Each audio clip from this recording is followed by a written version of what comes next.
আপনার যা করার করবেন, আইন মেনেই করবেন, আমি আছি। আমরা আর অভয়া চাই না। আপনারা জানেন আগের মুখ্যমন্ত্রী, আমি কারো সমালোচনার লিমিটেশন থাকতে পারে, তিনি সিনিয়র, অনেক বয়সে বড়, তার খুব লিমিটেড মুভমেন্ট ছিল।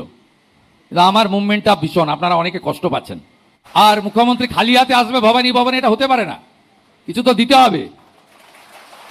আপনাদের আপনাদের আপনাদের রেশনে 2017 সালে 1500 টাকা ছিল রেশনে ভাতা। আমি পরে আরো বাড়িয়ে দেবো, কিন্তু আপনাকে আমি দুর্গাপূজার গিফট দিয়ে গেলাম, অক্টোবর মাস থেকে 500 বাড়িয়ে 2000 টাকা করে দিয়ে গেলাম। কারণ আপনারা গোটা ভারত যখন 6th পে কমিশন পেয়ে গেছে, আপনারা তখন 7th পে কমিশনেই আপনারা পাননি, 7th পে কমিশনই পাননি। আমরা 7th পে কমিশন তৈরি করে দিয়েছি। আগামী কয়েক মাসের মধ্যে রিপোর্ট এসে গেলে 7th পে কমিশনও কার্যকর করে দেবো। কারণ বহু রাজ্যে এবং কেন্দ্রীয় সরকারে 8th পে কমিশনের কমিটি তৈরি হয়ে গেছে। 42% ডিএ গ্যাপ ছিল। একদিনে পারবো না, সময় দিতে হবে। বাজেটে ঘোষণা হয়েছে 20% ডিএ অক্টোবর মাসে পাবেন। এবং আমি অর্থ সচিবকে বলেছি, অর্থমন্ত্রীকে বলেছি যে পুজোর আগে অক্টোবরের বেতন দিতে এবং 20% অ্যাডিশনাল দিতে। আপনাদের যে আগামী দিনে কল্যাণ পর্ষদ তৈরি করে দেব, সেটা প্রকৃত আপনার কল্যাণের কাজ করবে। তাদেরকে কখনোই ইউনিফর্ম খুলে টি শার্ট পরিয়ে মিছিল মিটিং লম্বা করার কাজে এই সরকার ব্যবহার করবে না। আমরা যদি পুলিশের সংখ্যা নিয়ে রিভিউ করি, তাহলে দেখব যে যেখানে ভারতবর্ষে জনসংখ্যায় পুলিশ রয়েছে গড়ে প্রতি লক্ষে 155 জন, আমাদের রাজ্যে পুলিশ আছে 106 জন।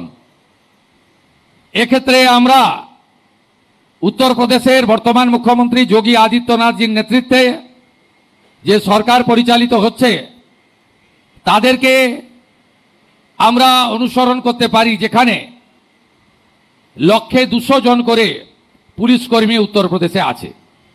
আগামী কয়েক বছর পর্যায়ক্রমে 1 লক্ষ নতুন পুলিশ কর্মী নিয়োগ হবে।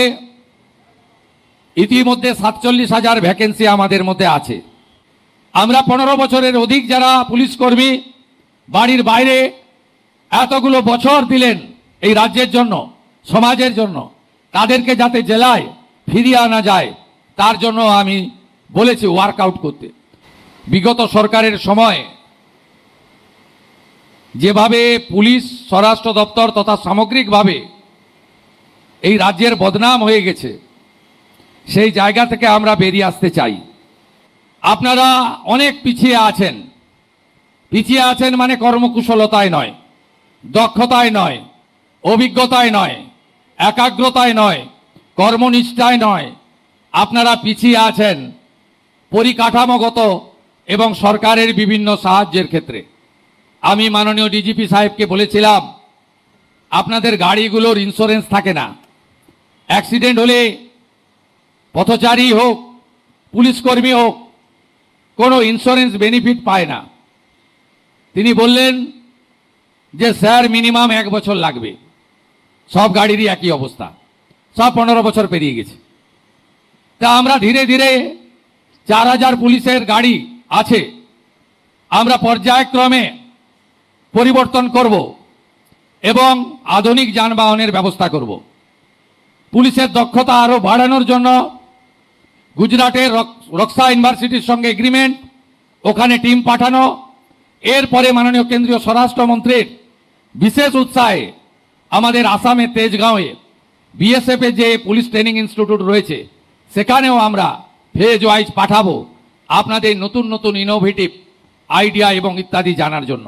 এখানে এসআইএ গঠন করার, এনআইএ এর মতো এসআইএ গঠন করার সিদ্ধান্ত হয়েছে, আধুনিক পরিকাঠামো তৈরির সিদ্ধান্ত হয়েছে এবং আধুনিক আপনাদের অস্ত্র থেকে শুরু করে আধুনিক নানা জিনিসপত্র থেকে শুরু করে ভারতীয় ন্যায় সংহিতার সমস্ত ধারা, উপধারা এবং সুপ্রিম কোর্ট, হাইকোর্ট, মানবাধিকার কমিশন, এসসি এসটি কমিশন, আপনাদের বিভিন্ন গাইডলাইন সম্পর্কে আমরা আরও সুশিক্ষিত, প্রশিক্ষিত এবং জ্ঞানার্জনের জন্য নানা উদ্যোগ গ্রহণ করেছি। আমরা মহিলা পুলিশ কর্মীদের তাদের বাড়ির কাছাকাছি পোস্টিং, অর্থাৎ কনস্টেবলদের জেলায়, অফিসারদের পার্শ্ববর্তী জেলাতে যাতে পোস্টিং পায় তার জন্য আমি হোম সেক্রেটারি মহোদয়াকে বলেছি, ডিজিপি সিপিকে আমি বলেছি। আপনাদের থানাগুলোর অবস্থাও কঠিন। 552টা থানা রয়েছে। অধিকাংশ থানায় বিল্ডিং নেই, অধিকাংশ থানায় ওখানে পুলিশ ব্যারাক নেই।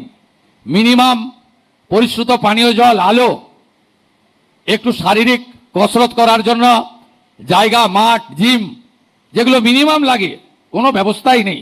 আমি ধন্যবাদ জানাবো কেন্দ্রীয় স্বরাষ্ট্রমন্ত্রীকে। আমরা 120টা থানাকে আপগ্রেড করার জন্য প্রস্তাব দিয়েছিলাম। স্বরাষ্ট্রমন্ত্রী কেন্দ্রীয় স্বরাষ্ট্র সচিবকে বলেছেন যে আরও বেশি সংখ্যক পাঠাও। আমরা তো 250-300 পাঠানোর ব্যবস্থা নিচ্ছি, যাতে ভারত সরকারের সাহায্য নিয়ে আমরা আরও বেশি করে আমাদের পরিকাঠামোগুলো তৈরি করতে পারি। আজকে সকালেও কলকাতা পুলিশ এবং এসটিএফ কলকাতার পুরুলিয়া ডিস্ট্রিক্ট পুলিশকে ধন্যবাদ জানিয়েছি। একেবারে সিনেমার কায়দায় গেঁজা ভর্তি ট্রাক আটকেছে, রিকভারি করেছে। প্রচুর ছড়িয়ে পড়েছে এই যে সামাজিক ব্যাধি, এই ধরনের গেঁজা, চরস, হেরোইন, ফেন্সিডিল, ড্রাগের জন্য গোটা সমাজ ব্যবস্থা নষ্ট হয়ে যাচ্ছে। পুলিশকেই এর সমাধান করতে এগিয়ে আসতে হবে, জনজাগরণের কাজ করতে হবে। পুলিশ শুধু ল অ্যান্ড অর্ডার দেখলে হবে না। পুলিশকে, কলকাতা পুলিশের একটা স্কিম প্রকল্প আছে, যে সমস্ত বয়স্ক লোক রয়েছে সেই বয়স্ক লোকেদেরকে, যাদের দেখাশোনার কেউ নেই, ছেলে মেয়ে বিদেশে চলে গেছে, একাই থাকেন, আপনাদের একটা স্কিম আছে, ডিফাঙ্গ হয়ে আছে। দেখবেন কলকাতা পুলিশের যেখানে যেখানে ওসিরা, সার্জেন্টরা, অফিসাররা আছে, ওই এলাকায় বয়স্ক মানুষরা তাদেরকে সাহায্য করবেন। এর জন্য আপনাদের আমরা দেখব। আগে বামফ্রন্টের আমলে নন গেজেটেড পুলিশ অ্যাসোসিয়েশন এবং পুলিশ অ্যাসোসিয়েশন আর নন গেজেটেড দুটো সংগঠন ছিল। পরবর্তীকালে আগের লোকেরা ওয়েলফেয়ার করলো। ওয়েলফেয়ার তো কি সে আমি আর বলতে চাই না। মুখ্যমন্ত্রী, আমার দায়িত্ব অনেক, আপনারা সব জানেন, অভিজ্ঞতা ভালো নেই। তো আমি কিছুদিনের মধ্যে এমন একটা বোর্ড তৈরি করে দেব আপনাদের ওপিনিয়ন নিয়ে, যারা রাজনীতি করবে না। যে পার্টি আমি বিলংস করি তার শাখা সংগঠন হবে না, কিন্তু প্রকৃতপক্ষে পুলিশ কর্মচারীদের, পুলিশ কর্মীদের ওয়েলফেয়ারের জন্য কাজ করবে। শুধু ওয়েলফেয়ার মানে বেতন বৃদ্ধি নয়, আরও আপনাদের স্পোর্টসম্যান হতে হবে, আরও খেলাগুলোতে পার্টিসিপেট করতে হবে। কোন মাঠ ব্যবহার করতে চান বলুন, আমি ব্যবস্থা করে দেব। কতগুলো জিম চান বলুন, আমি করে দেব। কত স্পোর্টস মেটেরিয়াল চান বলুন, আমি করে দেব। কোন খেলাতে পার্টিসিপেট করতে চান বলুন, আমি ব্যবস্থা করে দেব। এবং তার সাথে সাথে পুলিশের কর্মীদের বা তাদের পরিবারের, আমরা তো এমনি আয়ুষ্মান ভারত, মুখ্যমন্ত্রী স্বাস্থ্য বীমা আনছি, তার সাথে সাথে আরও যা যা দরকার